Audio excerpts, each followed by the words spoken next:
welcome to the Movie Throne. I'm your host, the one and only King Kansas, here to bring you another movie review right here on my YouTube channel. What the hell am I talking about today? Well, I told you guys, if you guys have been following me recently, I've been doing all the DCEU movies. I'm trying to complete them all, post them up, so then I can move on to some other good movies for me to review on here. Because I'm not just a superhero genre kind of person. You know, I watch everything. I love everything, and I'm going to bring you guys the best reviews possible on this channel. Anyways, like I said, if you were following me earlier, you know I'm doing the DCU films. What am I doing today? Well, I'm doing this one here. I'm doing Batman vs. Superman, Dawn of Justice. I would like to call this, if I have to call it anything, it's going to be called Superman 2. It's a part of a trilogy. You don't know what the hell I'm talking about until we get Man of Steel 2. It's Man of Steel, Batman vs. Superman, and of course Justice League is my 1, 2, 3 films in this Superman trilogy, if you want to call it. So anyways, like always, you guys know I do a non-spoiler and then a spoiler version. It's not going to be too much to say in a non-spoiler because everybody's seen this by now. I don't care what anybody says. I know you did watch it, you know. So anyways, let's start the review. So, storyline is well. This film, we see the introduction of Wonder Woman played by Gadot. We have, you guys seen the trailer, so this is not spoilers. Doomsday shows up near the end. You know, something goes down. If you guys read the comic books, you know exactly what, when you mention the word Doomsday, you know exactly what that means. This is the first time we see Ben Affleck fully as Batman. Amazing introduction. He fit Batman well. He proved all the naysayers down, including myself, because for me, Christian Bale would always be the Batman that I like the best. Ben Affleck did an amazing job in this. He portrayed Batman well, a little bit older, like he's supposed to be, a little bit wiser, a little bit bigger from what I could see. He looked like the comic book character a little bit more, as you've seen recently in comics, than you have with Christian Bale's Batman. Of course, who directed? Zack Snyder.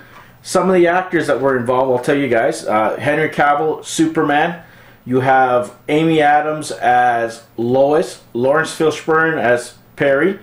You have Gal Gadot as Wonder Woman. Jesse Eisenberg as Lex Luthor. In my opinion, the weakest of all. Like, I don't buy him as Lex Luthor. That's one of the negatives of this whole damn thing, including cramming too much in with Doomsday in it, which is totally dumb.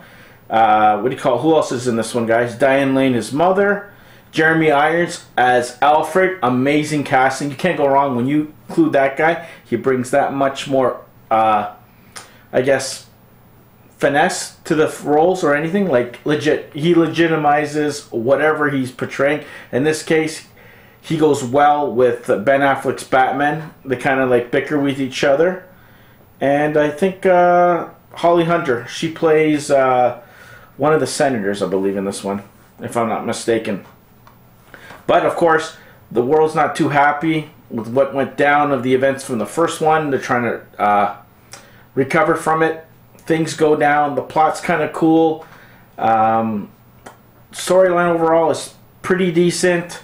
Fight scenes were crazy between Batman and Superman. In my opinion, a little bit too short. Film's about 2 hours and 24 minutes long. Gal's first appearance as Wonder Woman is show-stopping.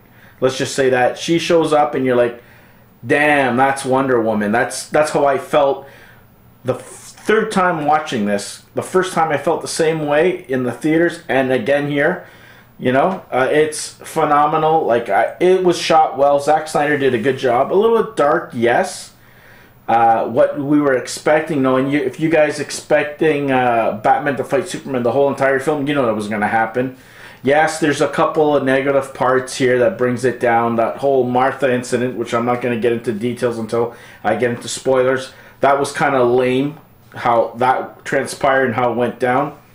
And like I said, the other weak part, honestly, that kind of, I guess, set this movie for being a decent movie is Jesse Eisenberg as Lex Luthor. You just don't buy him. He's like a kid going against older superheroes. It just, I don't know, it just didn't work for me. So anyways, overall, I liked it. I don't think it's the worst movie you'll see.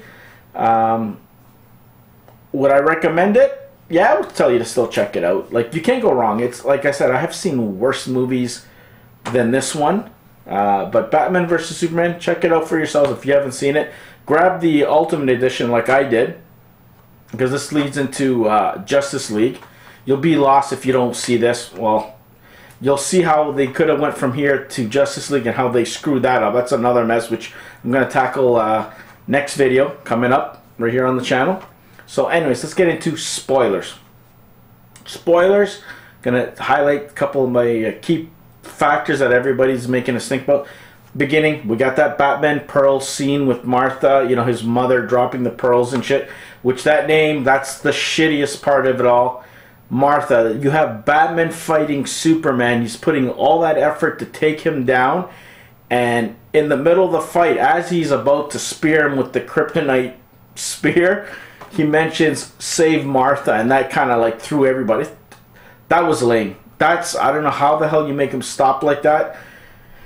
Like, I'm getting goosebumps. That's how crappy it was. That's one of the lamest part, right? And of course, Jesse Eisenberg as Lex Luthor, like, you're having a little punk being Lex Luthor and him being the mastermind of getting Superman to go after Batman because he took his mother.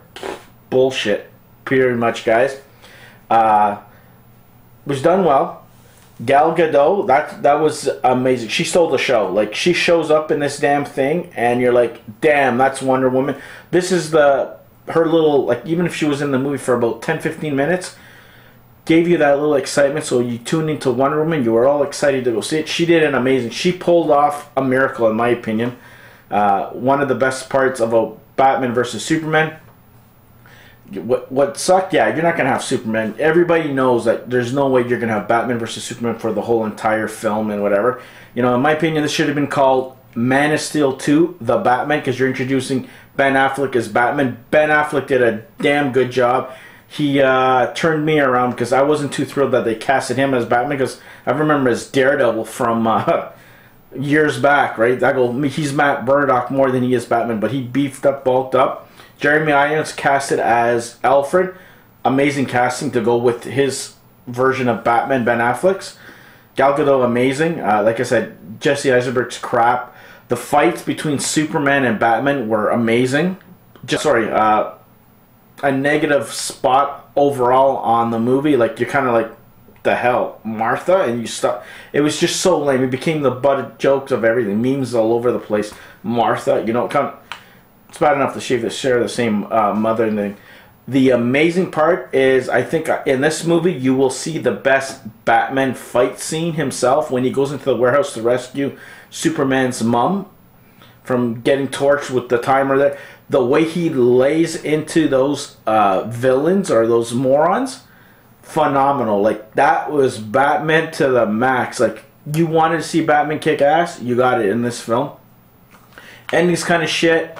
I didn't like the fact that they took Zod and they turned him into Doomsday. So, yes, it's not going to be exactly like the books. I get it, you know. But the way they make him into Doomsday, they kind of crammed too much. If they would have left that as a post-credit scene and keep it for the next film, that maybe that's what the Justice League would have to fight instead of a lame Ares or whatever the hell, not Ares, Steppenwolf character. I'll get into that next review, but it was dumb. It was just too much, and then you knew he was going to die. Once you mentioned Doomsday, we knew that Superman was going down for the count. It was kind of shit, but yeah, Wonder Woman showing up, fighting, and the way she was interacting with the, you know, the three big people in the DC universe is cool. We knew Superman was dying, so too bad. Spoilers have been up. When he dies, you felt it. You felt whatever the sadness for Lois Lane and the world, and just the funeral scenes there, and her getting the wedding ring later on in the film. And of course, them setting up that he's going to be coming back or something, because the dirt was kind of like shaking off his coffin there. The three-gun salute, the people crying that, you know, Superman's down. But, and then of course you have Bruce convincing Diana Prince to join him in the fight together. The other characters, which they gave you a little sneak peek of. Jason Momoa as Aquaman, Ezra Miller, Flash, and Cyborg, which was kind of neat, but like they just revealed too much. I can't believe that Lex Luthor would get so much information so quickly. on the heroes, and yeah, it was just whatever lame. But like I said, overall, it wasn't as bad as people make it out to be. The Ultimate Edition, which I picked up, made it even better. It kind of filled the little pieces of the puzzle a little bit better. Better flow for it. Zack Snyder did a good job. He's continuing his storyline. Too bad we didn't get a chance to see him continue it. You know, like I was telling earlier in the video, that Batman vs. Superman Dawn of Justice is like Man of Steel 2 in my opinion. And of course Justice League is the third and final part until we get a Man of Steel 2. But anyways, those are my thoughts, guys, on the film. It's a little bit over 2 hours, 2 hours and 24 minutes. It came out in 2016. You know, didn't do too well in the box office. It didn't even come close to Justice League numbers. I think it was the worst from all of them, believe it or not. But whatever. I liked it overall. I'm not gonna suggest for you guys you have to see this or it's the end of the world. But it's definitely, if you want to see Gal Gadot make her debut as Wonder Woman, it gets you hyped up. So if you do go watch Wonder Woman, this is the film to do it. One of the best parts of this movie is that we got Wonder Woman to make her appearance, and Ben Affleck is Batman. You know, and like I said, just a little too much for my liking. You guys let me know in the comment section below. Give me your thoughts. Did you like the movie? Did you hate the movie? Is it the worst one? Did you want them to forever burn or delete it from the DCU? I don't know. Let me know in the comment section below. So anyways, guys, that's my King Kansas movie review on Batman vs. Superman Dawn of Justice. Check out my other videos right here on the channel. And like always, stay off the King's throne. And tune in next week. More movie reviews coming your way. And like, share, and subscribe to my channel. Give me some suggestions so I can do some more reviews. But don't worry, there'll be more non-superhero movie reviews coming your way. I promise. And when the King makes a promise, he keeps it. So anyways, go check out my other videos. Subscribe. King's out of here. Stay off my throne. Take it easy.